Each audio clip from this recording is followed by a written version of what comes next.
Good day, friends.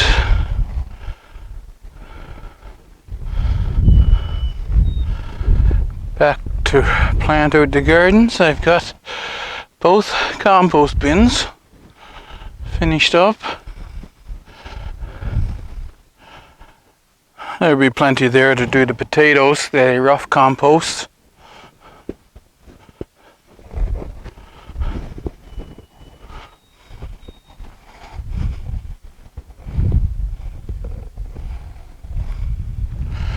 Those two beds are done.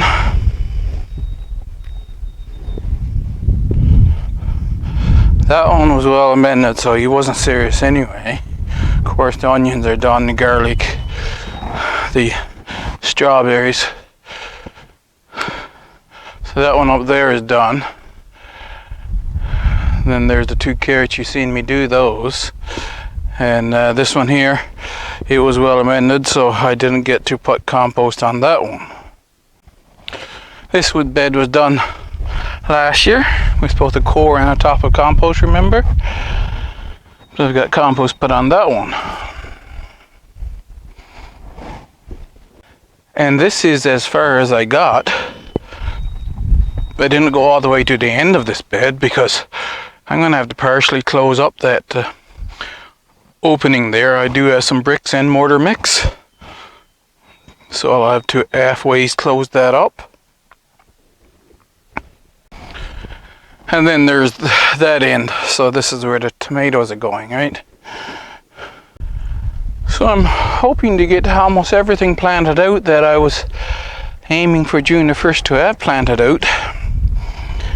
I had these hardening off, and as you can see, some of them are looking the worse for wear. They were out overnight, the last 2 nights, and the temperature went down to 2 degrees Celsius. So I'm assuming that's the reason. Could also be that they're getting root bound, but I'm assuming it's the temperature.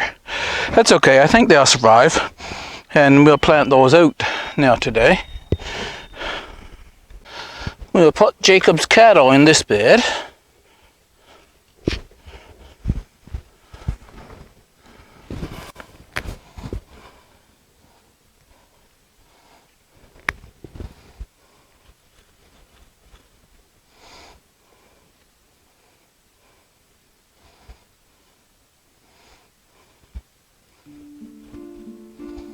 Six inches apart. Even the one is just sprouted, I'm going to plant.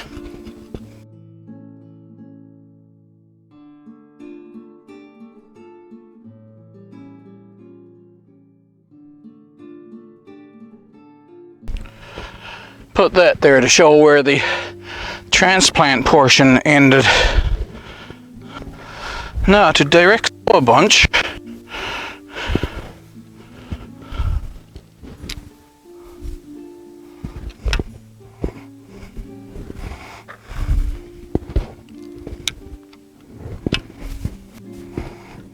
I'm only getting 5 across because I didn't do these beds quite right when I done them, and so they're not a full 3 feet.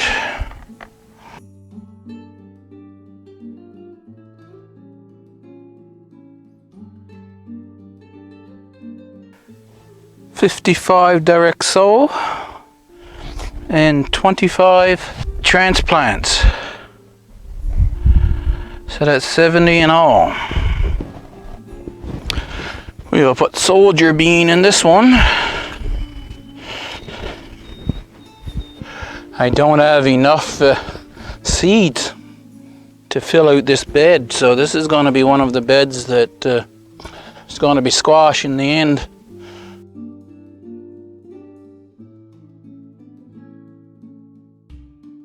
A couple here that are sprouted, I don't know if they're going to come to anything.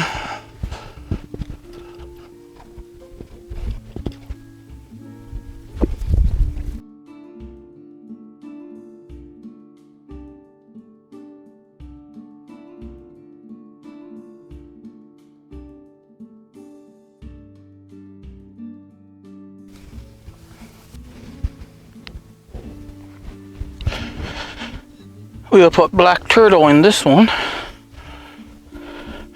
I have 39 transplants, only one didn't sprout.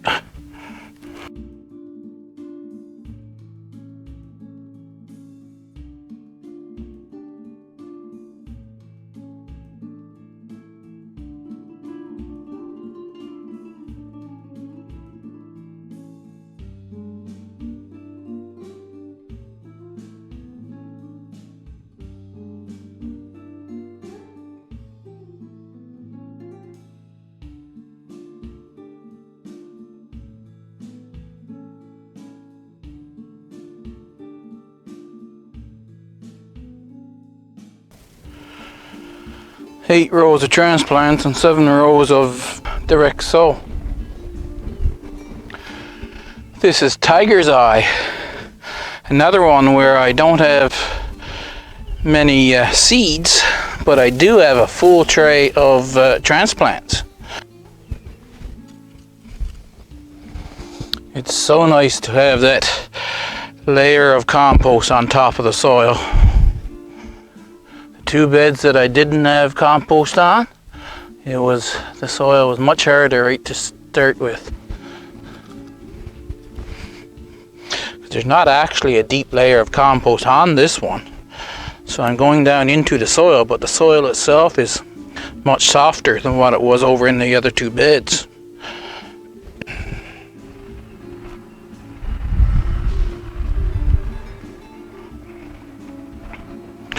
Looking beautiful, hey? A little bit of space here on the end. I think I have 2 bush type squash that I can put there.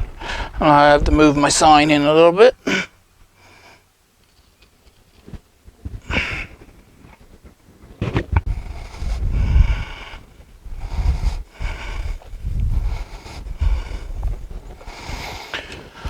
I have beets, Detroit dark red, to go in here, and just making sure my end of my pipe is clean now, so that the seeds won't get hung up there. And with the smaller seeds like that, I'll make the bunch of lines first, a drill sort of.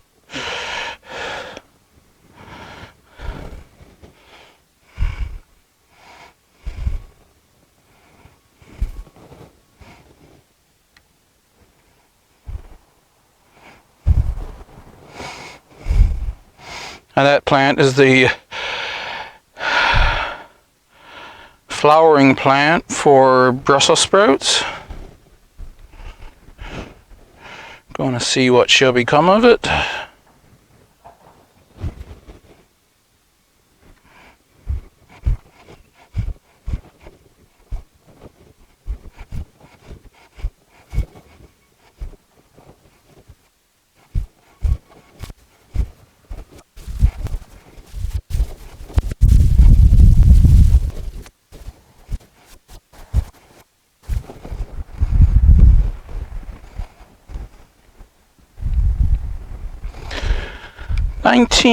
Which is a little over the 6 inches. That's okay.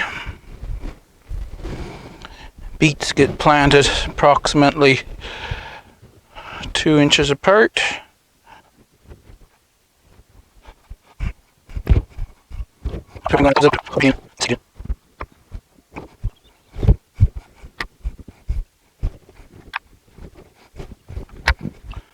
These are 2020 beet seeds, so you've seen me grow and harvest these seed.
I counted the number I put in a couple of rows. It was 10. So 19 rows, that's 190 sets. And the last bed to be set out in the sunny plot is rutabaga, otherwise known as swede. Now rutabaga should be planted, I think it's 6 inches apart in the row, but of course little tiny seeds, you do overplant. But planting them with this pipe, I can plant them far enough apart so that they're easy to thin. So if I'm aiming for 6 inches apart on the plants, the final distance, then I can plant these the same as I planted the beets at about 3 inches.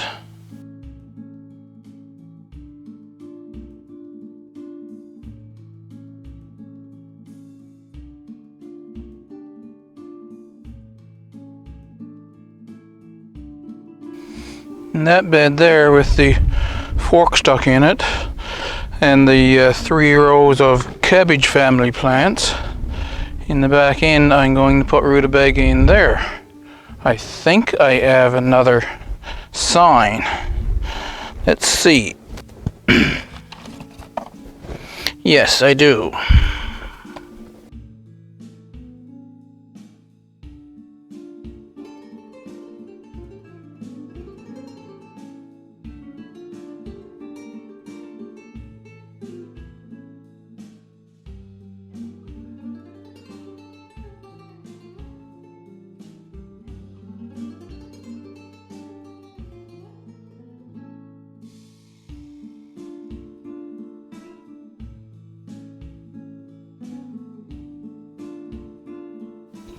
I'm analyzing the shade patterns in this shady plot.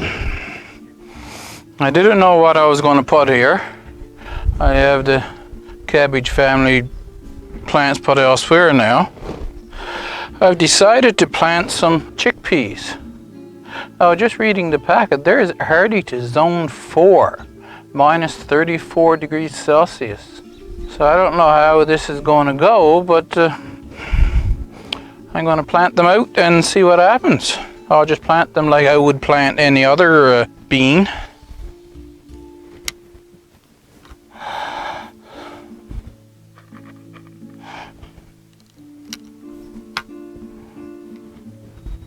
One of the things you had to plant in some straight lines because, well, I don't know what they're going to be like when they come up, so if they come up all in the same kind of a plant in a line, then I'll know that it's the chickpeas, right?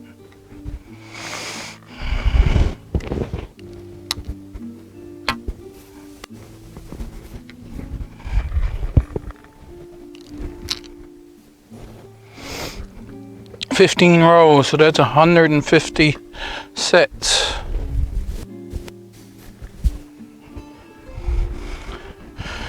Well, as I said, the time has come that I've got to get things in the ground, and so that these beds will not get sifted. I'm going to go through, take the grass clippings mulch off, and I'll loosen up these beds. So I got 3 beds in the back, 3 each side, so 6 beds. And I'm going to plant out with potatoes. I'm going to put russets in these 2 and Kennebec in those 4.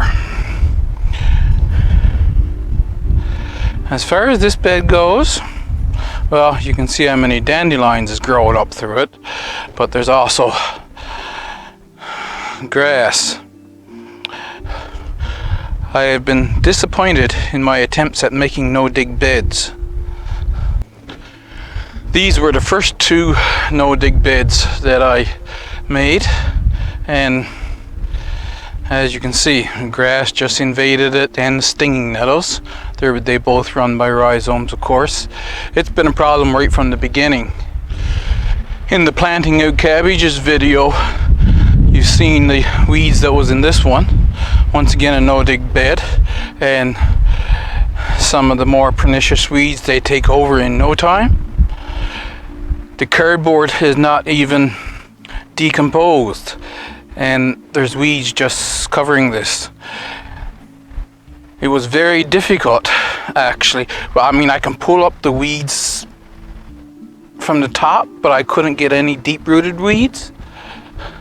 This one here that I cut up the sod first, loosened the subsoil and put the compost on top. That was easy enough to clean up and get ready. These two beds here was also no dig, and you seen me when I put up the video preparing the tomato area, how I loosened everything up, and then I took that big fork and just tore all the sod pieces out of it. So, well, yes, I want to cut back on the work.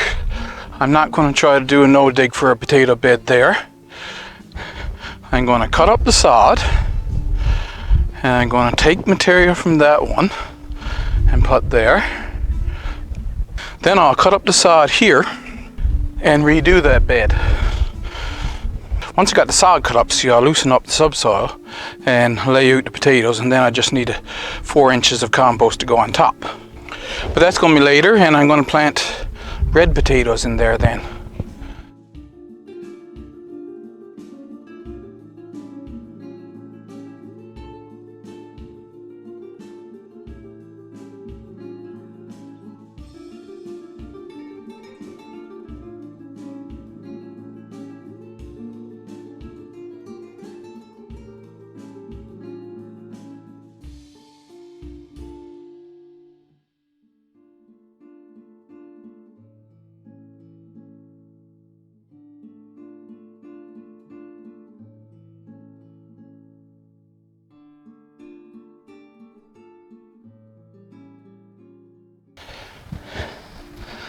Doc sending down his taproot. That's going to be a issue for the rest of this year.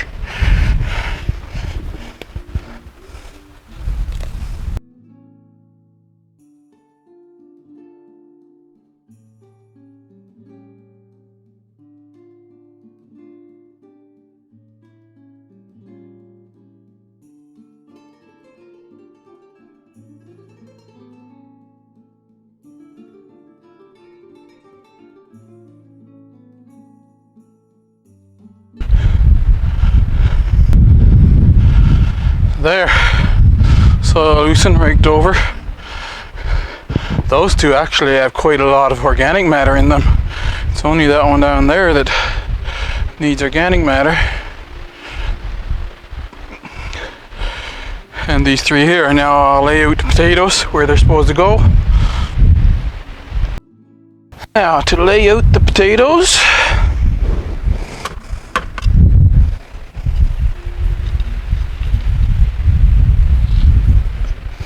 Russets. As far as I know, I have enough here for 2 beds. I'm going to remove the long shoots and let them grow up again. Not happy with the seed that I bought, but I didn't have enough for 2 beds with the seed that I had from what I sowed last year.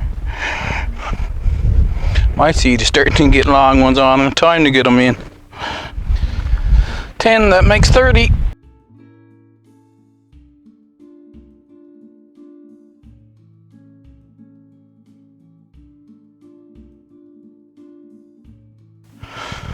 So just shy.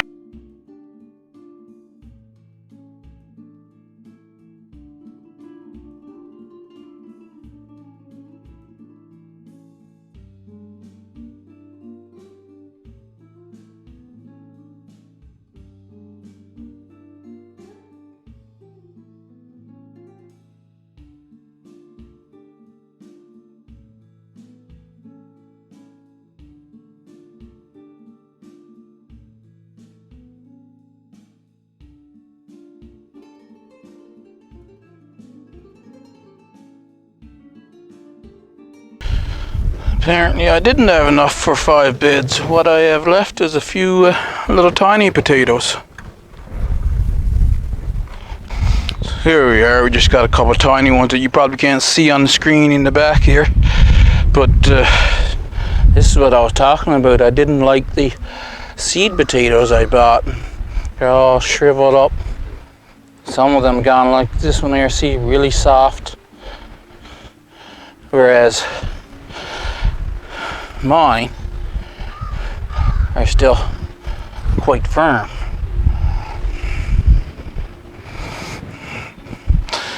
Lay them out like that,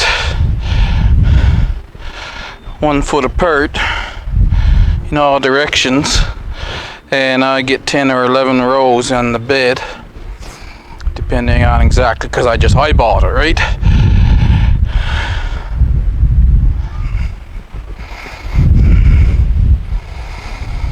Now, of course, say you don't put them in very deeply. You're only covered a couple inches.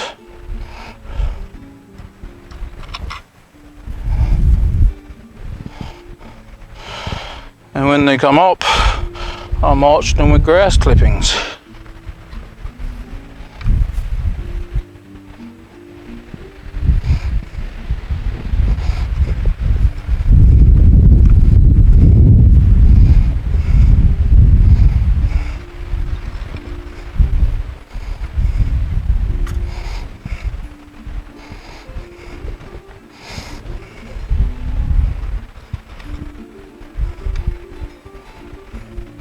Oh, that one didn't work.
I'm going to get down lower.